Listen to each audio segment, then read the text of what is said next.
तो all student, मैं नीतीश कुमार आज आप लोगों के लिए एक और नया रिएक्शन लाया हो जिसका नाम है डीकार्बोक्जिलेशन रिएक्शन। डीकार्बोक्जिलेशन का मतलब होता है जिसमें CO2 को रिलीज करा दिया जाता है, उसको डीकार्बोक्जिलेशन बोलते हैं। और ये किससे रिलीज होने वाला है तो देखिए, ये कार्बोजेलिक एसिड से, यानी कार्बोजेलिक एसिड से रिएक्शन हम लोग कराएंगे और उसमें CO2 का रिमूविंग होगा और इसी को क्या बोलते हैं, डीकार्बोक्जिलेशन रिएक्शन। और इसमें अलग अलग तरह से CO2 रिलीज होता है, लेकिन ये सोडा लाइम के हेल्प से अभी हम सिखाने वाले हैं, तो इसका नाम हो जाएगा soda lime decarboxylation reaction. Soda lime decarboxylation reaction, ठीक। सोडा लाइम का ये एक मिक्सचर होता है और इस मिक्सचर में दो पार्ट होते हैं, एक होता है NaOH और दूसरा होता है कैल्शियम ऑक्साइड। इसकी 3:1 का रेशियो लेते हैं, ठीक। ये COA का एक ही काम है, ये डिहाइड्रेटिंग एजेंट है, डिहाइड्रेटिंग एजेंट है। और डिहाइड्रेटिंग एजेंट अगर उसके सॉल्यूशन के अंदर या सोडा लाइम के अंदर अगर कोई भी मॉइस्चर है तो ये इसको एब्जॉर्ब कर लेगा, ठीक। और NaOH हमारा क्या होगा, ड्राई हो जाएगा। क्यों? क्योंकि NaOH का नेचर जो होता है वो हाइग्रोस्कोपिक होता है, वाटर एब्जॉर्ब करना होता है, तो ये रिएक्शन में वाटर की ज़रूरत नहीं है, इसीलिए इसको डाल देते हैं जिससे NaOH हमारा क्या हो, ड्राई हो, ठीक। अब क्या किया जाता है कि कार्बोजेलिक एसिड का सोडियम साल्ट लेते हैं। जैसे सपोज करो कि हमने ये कार्बोजेलिक एसिड है, इसका सोडियम साल्ट अगर है तो यहाँ पर सोडियम ऐसे लिख देते हैं, sodium salt of carboxylic acid. इसका रिएक्शन यही सोडा लाइम से कराते हैं NaOH, ठीक है। इसमें मेन रोल NaOH का है, COA तो सिर्फ एब्जॉर्ब करेगा और इसको हीट करते हैं, स्ट्रांगली हीट। और इस तरह से इसमें एक ये स्पेसीज रिमूव होता है, 2 सोडियम है, 1 कार्बन है, 3 ऑक्सीजन है, इससे एक कंपाउंड बनता है Na2CO3 और ये R और ये H मिलकर RH ये बनाएंगे और ये हमारा क्या कहलाएगा, अल्केन। तो इस तरह से decarboxylation of sodium salt of carboxylic acid का अगर रिएक्शन अगर कराते हैं सोडा लाइम से तो ये हमारा क्या होगा, अल्कीन बनेगा। तो देखो, इस एसिड में जितने कार्बन हैं उससे एक कार्बन जो है उससे क्या होगा, अल्कीन बनेगा, यानी less than 1 carbon alkane is obtained. ये याद रखना है कि एक कार्बन कम हमारा बनेगा, ठीक है। ओके, पहले इसको नोट करते हैं, कुछ रिएक्शन लिखते हैं, इसका प्रोडक्ट लिखो। जैसे इसे देखो, सोडियम एसीटेट हमने लिख दिया और इसका सोडा लाइम से रिएक्शन होगा और इसको हीट किया जाएगा तो क्या बनेगा, ठीक। अगर मैं ये लिख दूं सोडियम बेंजोएट, ये NaOH से रिएक्शन हो तो क्या बनेगा, H CH3 C double bond O Na plus minus और ये NaOH। डू का मतलब ये है कि ये ऊपर वाला, इसको पॉज करके 1 by 1 बनाओ। तो इसमें कुछ करना नहीं है, यहाँ से इसको रिलीज कर देना तो क्या बनेगा, सोडियम कार्बोनेट तो रिलीज हो जाएगा, Na2CO3 रिलीज होगा और ये ऐसा बन गया, ये मीथेन है, ठीक। और ये लैब मेथड भी होता है मीथेन का, when sodium acetate is heated with soda lime methane gas is obtained, ठीक। यहाँ पर भी कुछ ऐसा ही होने वाला है, Na2CO3 सभी में रिलीज हो गया और ये क्या बनेगा, ये H और ये ये हमारा बेंजीन बन गया, ठीक। अगर हम इसे भी देखें तो हम कुछ ऐसा ही इसमें निकाल दें। इसमें भी सोडियम कार्बोनेट निकलेगा और इसमें ये CH3, ये CH3, ये H और ये हमारा CH3। ये कायरल नहीं है, सिर्फ रिप्रेजेंटेशन है, ऐसा बनेगा। तो इस तरह से ये हमारा अल्केन फॉर्मेशन किया, यानी यहाँ पर हाइड्रोजन अटैच हो गया। Okay, note it. अब इसकी मैकेनिज्म को देखो। Na2 मान लो ये हमारा कोई एसिड है, RC, ये कुछ ऐसा लिखते हैं, ये C डबल बॉन्ड ONA और यहाँ R लिखते हैं, ठीक। अब इसको हीट करते हैं तो ये तो दो पार्ट में ब्रेक हो जाएगा। ये हमारा R, C double bond O minus और Na, ऐसे भी ये डिकम्पोज होगा, लेकिन एक्वस सॉल्यूशन नहीं है, इसीलिए हीट करना पड़ा। और देखो यहाँ पर ऐसा, इसको हीट करेंगे तो ये CO2 एक मोर स्टेबल कंपाउंड निकलेगा। CO2 के लिए अगर इनके बीच में ये बॉन्ड बनना है तो ये इलेक्ट्रॉन्स इस पर आएगा, ये R माइनस और ये हमारा CO2 ऐसे होगा, ठीक। यही स्टेप जो है, ये रिएक्शन सबसे स्लो होता है, यही RDS कहलाता है, ठीक। और ये R जो है वो H प्लस से, ये H प्लस कहाँ से आएगा वो मैं बताऊंगा। ये अल्केन हमारा बनेगा।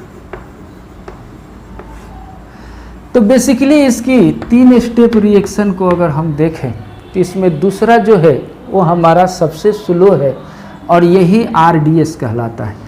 अगर हमको इजी ऑफ है डिकार्बोक्सिलेशन की अगर बात करें तो स्लो स्टेप वाले जो सेकेंड स्टेप रिएक्शन अगर जो भी फास्ट होगा तभी जाकर ये इजी ऑफ डिकार्बोक्सिलेशन कहलाएगा। तो इसको गौर से देखो, ये सेकेंड स्टेप का ये प्रोडक्ट है ना, और ये हमारा कार्बन आयन जितने मोर स्टेबल होगा उतने रिएक्शन किधर होगा, राइट साइड में शिफ्ट करेगा कि नहीं, राइट साइड में। और ये मोर स्टेबल जितने होगा उतने राइट साइड में शिफ्ट होगा, उतने इजी ऑफ डिकार्बोक्सिलेशन होगा। तो इजी ऑफ डिकार्बोक्सिलेशन जो है वो एक इंटरमीडिएट कार्बन आयन पर जाकर अटक सा गया, यानी more stable carbon ion easy of decarboxylation reaction. पहले इसको नोट करते हैं, ठीक है। अब देखो कि सेकेंड स्टेप में हमने देखा कि CO2 गैस निकल गया, ओके, यानी उस सॉल्यूशन में CO2 बना और नेगेटिव चार्ज हमारे पास R माइनस है और OH माइनस। ये इसको ध्यान से देखो, अगर R माइनस इस पर अगर हिट कर दिया, क्योंकि ये नेगेटिव ये पॉजिटिव चार्ज है, पाई इलेक्ट्रॉन इधर आ गया, तो ये C, ये R, ये डबल बॉन्ड O माइनस है, फिर से ये कार्बोक्सिलिक एसिड का कंजुगेट हो गया। तो हम चाहते हैं कि ये रिएक्शन आगे ना बढ़े, तो OH आयन की कंसंट्रेशन को क्या किया जाता है, इंक्रीज कर दिया जाए। इसीलिए देखते हैं 3 मोल लिए हैं, हाई कंसंट्रेटेड लेते हैं। हाई कंसंट्रेशन से क्या होगा कि ये कार्बन डाइऑक्साइड जो है ये अब OH से रिएक्ट करेगा, OH से रिएक्ट करेगा तो ये ऐसा बनेगा CO minus double bond OH। ये कार्बोनिक एसिड का कंजुगेट है, यानी H2CO3 is a carbonic acid, इसकी कंजुगेट जो है HCO3 माइनस, ये खुद में एक एसिड है HCO3 माइनस। तो ये फर्दर क्या है, H आयन रिलीज करके किस में कन्वर्ट हो जाएगा, कार्बोनेट आयन में, और ये H आयन रिलीज हो गया, ठीक। और यही R कार्बन आयन इस H प्लस से रिएक्शन होकर क्या बना देता है, अल्केन बना देता है, ठीक। और ये कार्बोनेट आयन जो है CO3 माइनस 2, इसमें जो सोडियम जो निकले हैं दो, उनसे ये कंबाइन होकर सोडियम कार्बोनेट बना देंगे। ठीक, तो ये रहा मैकेनिज्म का मेन पार्ट। पहले इसको नोट करो। अभी हम लोगों ने देखा कि सेकेंड स्टेप में कि कार्बन आयन जितने मोर स्टेबल होंगे उतना ही रिएक्शन क्या होगा, फास्ट होगा, इक्विलिब्रियम उतना ही राइट साइड में शिफ्ट होगी, उतना ही इजी ऑफ डीकार्बोक्सिलेशन होगा। तो इसमें मोर स्टेबल जो होगा वो हमारा कार्बन आयन होगा। ऐसे है, सी पर नेगेटिव चार्ज और इसकी हाइब्रिडाइजेशन तो क्या है, sp3, यानी ये मोर स्टेबल हो। इसका मतलब है कि किसी भी तरह से ये नेगेटिव चार्ज जो है वो स्टेबलाइज्ड हो। स्टेबलाइज्ड कैसे हो, इसका मतलब है कि इसकी इलेक्ट्रॉन डेंसिटी डिक्रीज हो। डिक्रीज होने के लिए दो तरह का इस पर काम होगा। एक तो अगर -I इफेक्ट इसको क्या करेगा, डिक्रीज कर देगा, यानी इसको स्टेबलाइज कर देगा, या ये डीलोकलाइज होकर रिजोनेंस शो करे, यानी -R इफेक्ट ये शो करे। ठीक, या दोनों करे, तभी जाकर ये क्या होगा, स्टेबलाइज होगा। इसका मतलब ये है कि अगर हम ऐसे सोचें कि अगर इनके पास अगर इलेक्ट्रॉन विथड्रॉइंग ग्रुप अगर लगा है कार्बन आयन के पास, तो ये क्या होगा, इजी ऑफ डीकार्बोक्सिलेशन होगा, यानी इजीली डीकार्बोक्सिलेस हो जाएगा, इजीली डीकार्बोक्सिलेशन होगा।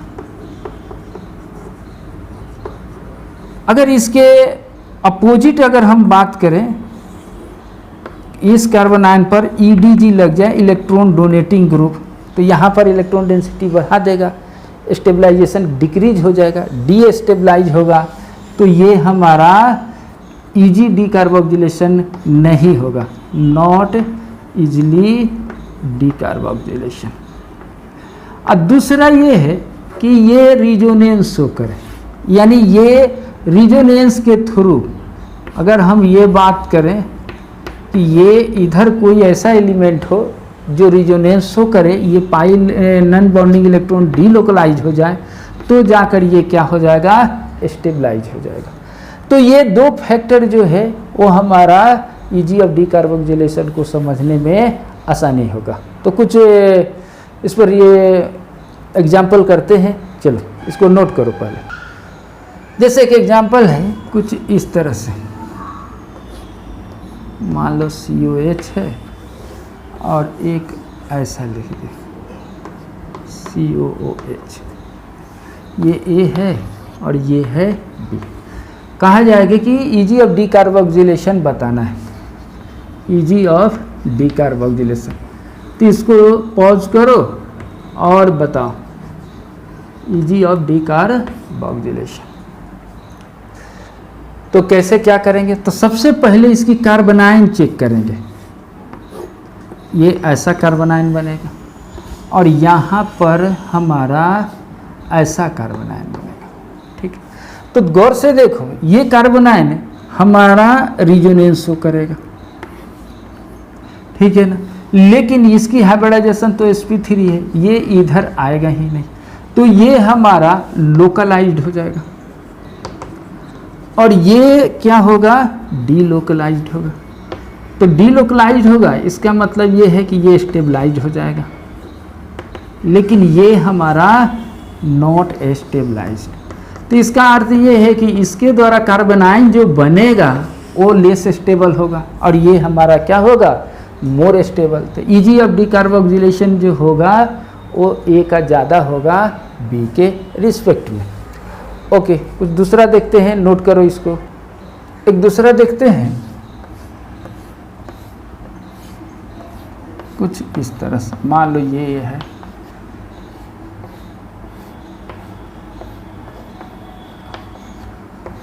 ये है और एक ऐसा मान लो, ये C है, ये B है और ये हमारा A। तो कहा जाए कि इजी ऑफ डीकार्बोक्सिलेशन को अरेंज करना है, तो कैसे कर सकते हैं। तो सबसे पहला हम लोग का काम करना है कि इसकी कार्बन आयन को देखना है। पहला काम, ये कार्बन आयन हो गया, इसकी कार्बन आयन कुछ ऐसा हो गया, और ये कार्बन आयन हमारा कुछ ऐसा होगा।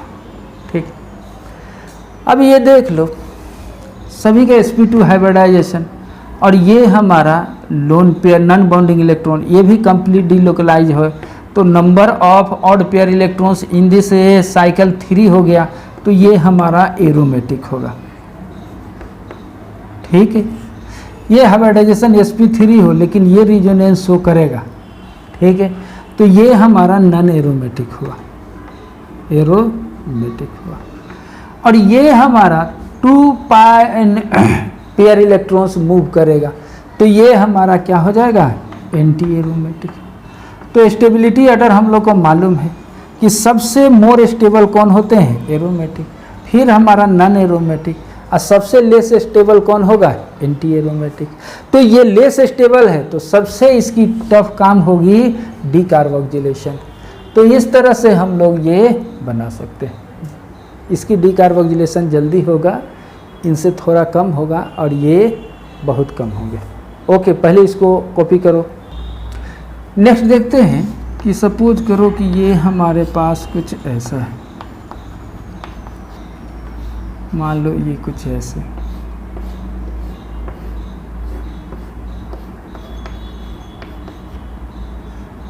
कुछ ऐसे,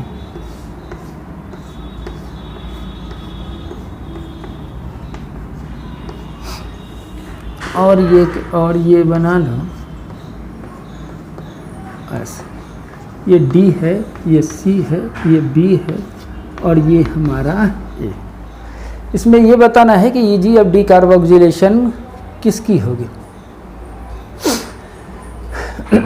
तो सबसे पहले हम क्या करेंगे कि कार्बन आयन को चेक करेंगे।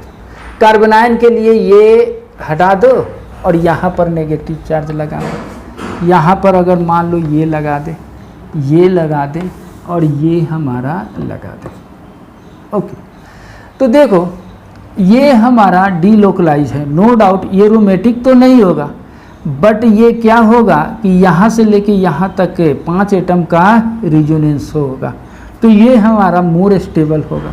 उसी के बाद ये क्या होगा, 1 2 3 एटम में ये 5 एटम को लेकर रिजोनेंस शो करेगा। ये रिजोनेंस शो नहीं करेगा और नहीं ये रिजोनेंस शो करेगा। ठीक, लेकिन इनकी sp2 है और ये सब क्या है, sp3। इलेक्ट्रोनेगेटिविटी वैल्यू दोनों कार्बन sp2 का ज़्यादा होता है sp3 से। तो स्लाइटली इंडक्टिवली इफेक्ट को अगर हम लोग देखेंगे तो थोड़ा सा ये क्या होगा, इंडक्टिवली इलेक्ट्रॉन विड्रॉ ज़्यादा करेगा इनके रिस्पेक्ट में, लेकिन ज़्यादा का डिफरेंसेस नहीं होगा। ठीक है, तो इसका मतलब ये है कि मोर स्टेबल ये है, फिर ये है और फिर ये है। तो जब स्टेबिलिटी ऑर्डर है तो इसका अर्थ ये है कि A जो होगा वो जल्दी डीकार्बोक्सिलेट होगा B से, और B जो होगा C से ज़्यादा होगा, और सबसे लेस होंगे D। ओके, नोट करो। अगर बात करें इसकी, ये ऐसा, और ये CH3 CH2 COOH, और ये एक है CH3 COOH। ये D मान लो, ये C मान लो, ये B मान लो, और ये आपका A मान लो। ईजी ऑफ डीकार्बोक्सिलेशन करना है तो सोडियम साल्ट तो सबका बनेगा ही, लेकिन इसका देखते हैं कि मोर स्टेबल कौन है। तो ये CH3 ये हो गया, इसका क्या होगा CH3 CH2 दिस, ये है हमारा D और ये है C। अब B का जो होगा वो हमारा, यहाँ हाइड्रोजन है, ये सब मिथाइल मिथाइल है, ये सेकेंडरी 2 डिग्री कार्बन आयन है, और ये हमारा 3 डिग्री कार्बन आयन है। तो ये सब प्लस आई इफेक्ट शो करेगा। तो सबसे ज़्यादा इलेक्ट्रॉन डेंसिटी कौन बढ़ा देगा, ये तो बढ़ाएगा, तो ये लेस स्टेबल हो गया। ठीक है, ये 2 होगा, एक ये प्लस 1 आई इफेक्ट, इसमें कोई इफेक्ट नहीं, यानी चारों में मोर स्टेबल कौन होगा, मिथाइल कार्बन आयन। उसके बाद होते हैं 1 डिग्री, फिर 2 डिग्री, और फिर क्या होता है 3 डिग्री। तो मोर स्टेबल जो होता है कार्बन आयन वो कार्बोकटायन के उल्टा होते हैं। तो इस तरह से ये हमारा सबसे लेस स्टेबल दिस और ये दिस, यानी इजी ऑफ डिकार्बोक्सिलेशन जो होगा वो किसका होगा, डी का सबसे ज़्यादा, फिर सी का, फिर बी का, और फिर हमारा क्या होगा, ए का होगा। ओके, पहले इसे नोट करो। अगर इसे देखो कि कहीं पर CH3 COOH है, CH2Cl COOH है, CH2 COOH है, और CCl3 COOH है। इसको D मानो, ये C हो गया और ये B और ये हमारा A हो गया। पहले इसकी बात करते हैं, करो इसको जल्दी से। दूसरा है, मान लो हमारे पास कुछ इस तरह का एसिड है, अगर हम इसकी डिकार्बोक्सिलेशन कराएं तो क्या प्रोडक्ट होगा। और एक और रिएक्शन देता हूं कि CH3 C double bond O ON और ये NaOD हो तो क्या होगा। ये डिकार्बोक्सिलेशन है, NaOH प्लस CaO, तो पहले तो ये H को Na में कन्वर्ट होगा, कोई दिक्कत नहीं। तो मेन प्रोडक्ट क्या होगा, तो ये 3 रिएक्शन आपको करना है। तो देख लो, ये सब में सेम है ना, तो इसमें CH3 कार्बन आयन बनेगा और इसमें CH2Cl ये कार्बन आयन बनेगा, इसमें CHCl2 ये कार्बन आयन बनेगा और ये CCl3 ये कार्बन आयन। क्लोरीन जो है वो -I इफेक्ट है, सबसे ज़्यादा स्टेबलाइज कौन करेगा, ये 2 है, ये 1 है और ये ऐसा, यानी सबसे इजीली डिकार्बोक्सिलेट होगा तो D, then C, then B और देन क्या होगा, A। ओके, इसकी आपने बनाया तो क्या है, तो सबसे पहले तो ये निकल कर ये क्या बनेगा, फर्स्ट स्टेप में CH, ये हाइड्रोजन यहाँ पर अटैच हो जाएगा, CH3 C double bond OH, अब फिर से ये फर्दर एक बार डिकार्बोक्सिलेट होगा तो ये CH4, यानी मेन प्रोडक्ट हमारा ये बनेगा। और इसमें कुछ करना नहीं है, यहाँ से कट करना है और ये CH3D बनेगा और Na2CO3 ये निकल जाएगा। ठीक, तो ये रहा कुछ रिएक्शन, नोट करो इसको। अगर एक ऐसे रिएक्शन है,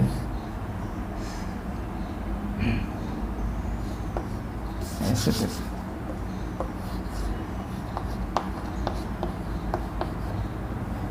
ये A है,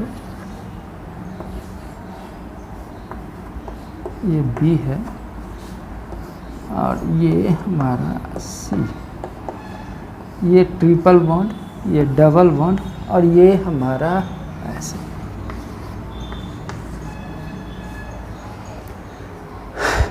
ओके, तो ये सब तो सेम है, ये मेन फैक्टर ये है, इसमें भी 2 ही कार्बन है, इसमें भी 2 ही कार्बन है, लेकिन इस कार्बन की हाइब्रिडाइजेशन sp3, इस कार्बन की हाइब्रिडाइजेशन sp2, इस कार्बन की हाइब्रिडाइजेशन sp। इलेक्ट्रोनेगेटिविटी वैल्यू जो होती है वो sp का ज़्यादा होता है sp2 से और सबसे कम होता है sp3 का, क्योंकि इसमें A से 50% होते हैं और ये ज़्यादातर नज़दीक किसके रहेंगे, न्यूक्लियस। तो विथड्रॉइंग कैपेसिटी क्या होता है, इंक्रीज हो जाता है। अब विथड्रॉइंग कैपेसिटी इंक्रीज होगा तो ज़्यादा विथड्रॉ करेंगे।